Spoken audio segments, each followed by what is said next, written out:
자, 좋은 아침입니다. 자, 은혜 찬양이 나오고요. 자, 은혜 연목가에 은혜 본체가 은혜가 오셨다. 오늘 요한복음 5장에 이제 베데스다 이제 연목가에 있는 이제 이야기인데요. 이제 뭐 여기 29장까지의 이야기 우리가 다 하는 이야기인데 한번 볼게요. 네, 자.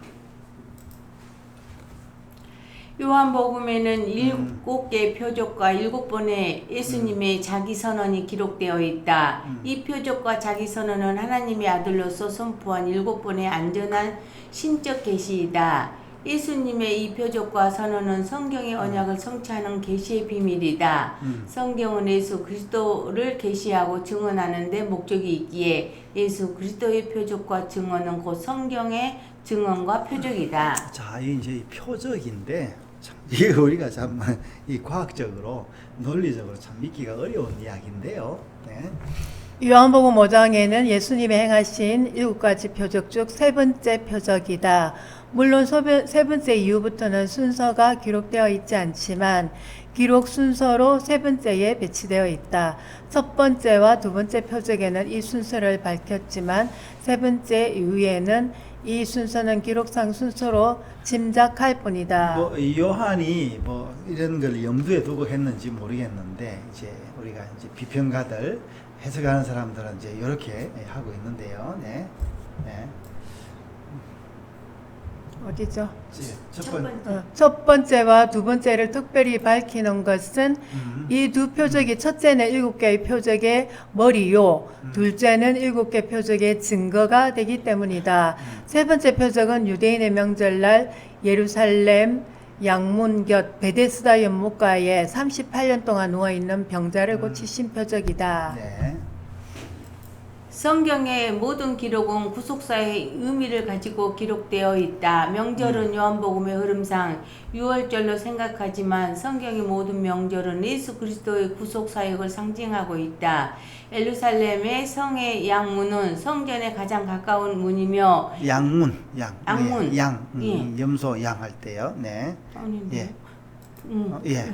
이름 그대로 하나님께 제사로 드리는 양들이 출입하는 문이다. 네. 베데스다는 은혜, 자비의 집이란 뜻이다. 성경은 하나님의 구속사를 보여주기 위해 모든 사건을 정밀하게 배치하고 있다. 자, 이제 양이 출입하는 문에 은혜, 자비의 이제 집이 나오는 거죠. 베데스다. 네. 이렇게 온통 하나님의 구원 상징으로 가득한 그곳에 놀랍게도 한 병자가 38년 동안이나 누워 있는 것이었다. 자, 이거 38년 된 거 누가 이야기했을까요? 예. 예. 그리고 또 왜 38년이란 말인가? 출애굽 때 이스라엘이 가데스 바네아에서 불순종한 후 세렛 시내에 이르기까지 38년이라고 기록되어 있다. 세렛이란 뜻은 갈라지다, 쪼개지다 라는 의미인데 불순종의 시작점인 가데스 바네아에서 38년 만에 하나님의 은혜로 새로운 시대가 열렸다는 말이다. 예루살렘 성 양문 곁 베데스다 연못에 누워있는 병자는 이 연못에 천사가 내려와 물이 움직이기를 38년 동안 기다려왔고 이런 일이 일어난다고 해도 자신은 갈 수 없다고 했다.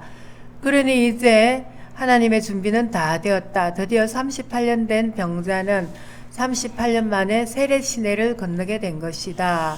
자, 이제 그래서 사실은 이제 우리가 이게 38년의 이 사람이 진짜 병이 언제부터 언제까지 이제 그런 것보다는 어떤 문학적인 그런 이야기겠죠. 네. 포도주가 떨어진 가나안 혼인잔치에 참 기쁨이 없었고 위로의 도시 가브나움에 참된 위로가 없었고 은혜의 연못에는 참 은혜가 없었다. 그러나 이 연못가에는 모든 구원 상징의 실체인 예수 그리스도께서 오셨다. 양문에는 양들만 드나들었고 은혜의 연못에는 은혜라는 메마른 율법의 말만 남아 있었다. 이곳에서 생명의 주님께서 직접 찾아오셔서 이 병자에게 나아가 일어나 내 자리를 들고 걸어가라고 말씀하셨다. 걸레통에 물을 채워 결례. 결례통에 물을 채워 갖다 주어라. 내 아들이 살아있다와 동일한 창조주 하나님의 선포인 것이다.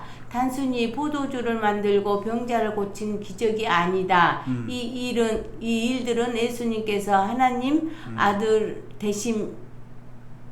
대심의 신적 표적인 것이다. 예. 예. 예수님이 바로 창조의 주님이시며 부활의 주님이시며 언약 백성의 구세주가 되심을 알리는 표적인 것이다.